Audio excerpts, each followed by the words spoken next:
I came into COMM107 honestly a bit skeptical. I think that I was under the assumption that I was already a good public speaker and therefore didn't have much room for improvement.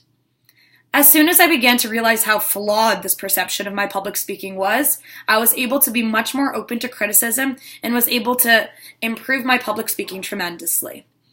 I think that the main takeaway that I've gotten out of COMM107 is how important it is for me to be open to other people's feedback and criticism so that I can continue to always be growing as a public speaker and to continue to become a more effective communicator.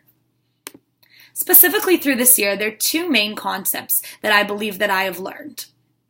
Through the persuasive speech unit, I learned two things. Number one, I learned the usage of extreme and moderation. And number two, I learned the importance of the usage of pathos, logos, and ethos.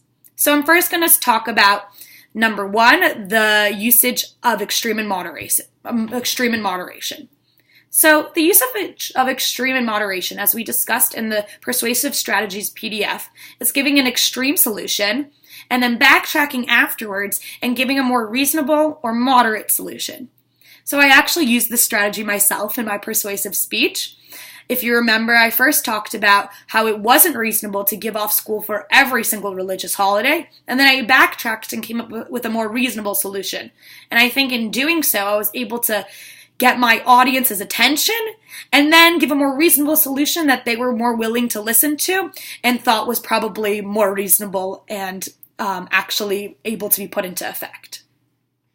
Number two, the second thing that I learned through the persuasive speech unit was the usage of pathos, logos, and ethos. So as we discussed in class on November the 22nd, pathos is appealing to the emotions, logos is appealing to logic, and ethos is establishing your own personal credibility and also using other people's credibility.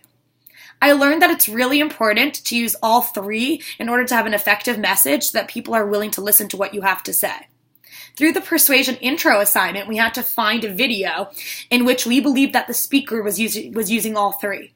As I was looking for videos, I realized just how important it is that the person that was talking felt emotion in their voice, but also was talking logically from point A to point B so that I could understand their message, and also was giving me compelling arguments cited from good sources and that were reliable.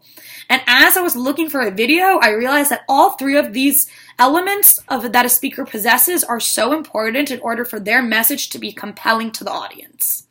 Moving forward, I know that I'm definitely going to try to incorporate all three of these elements into every speech that I give in the future, and so I'm very thankful for learning that these elements are very important to be an effective public speaker. So now I'm going to move on to the question of how have I improved. I hope that through this year I've improved as a communicator, and I believe that I've improved in two main ways. Number one, enhancing my ability to speak extemporaneously. And number two, appealing directly to my audience or knowing my audience. So in class on September the 20th, the class on delivery and presentations, we discussed the importance of extemporaneous speaking. Before this class, I didn't even really know what extemporaneous speaking was. Whenever I had to give a speech, I would memorize most of my lines. I would go over it and practice it, being the perfectionist that I am. But as this year progressed, I realized that it's so important that I just seem natural and conversational and comfortable when I'm talking to my audience. And ever since I've learned that, I've really tried to incorporate that into my speaking so that I appear comfortable and so that makes my audience comfortable. Because if you as a speaker seem comfortable and natural, your audience is much more likely to be comfortable and listen to what you have to say. I also learned how important it is to know your audience. When I say that, I mean that you need to know the people that you're speaking to so that you can effectively communicate to them with the understanding of what their assumptions are, what their beliefs are, what's important to them, etc. I think that through the persuasive speech, sending out that survey, I realized how important it is to understand what my audience's viewpoints are, because once I knew what my audience thought, I was able to make my persuasive message catered towards their opinions. So I know that moving forward, I'm definitely going to try and make sure I always know where my audience is coming from, at least to some extent, so that my message can be effective in trying to appeal to the audience that I'm speaking to. In conclusion, I really believe that I've improved tremendously through COMM107, and I think that the most important takeaway that I've gotten from this year is the importance of being able to take constructive criticism when it comes to public speaking. Because the more that I accepted other people's feedback and the more that I was open and receptive to learning, the better communicator that I was able to become. So thank you so much, Yvonne. I really appreciate everything that you've taught me this year.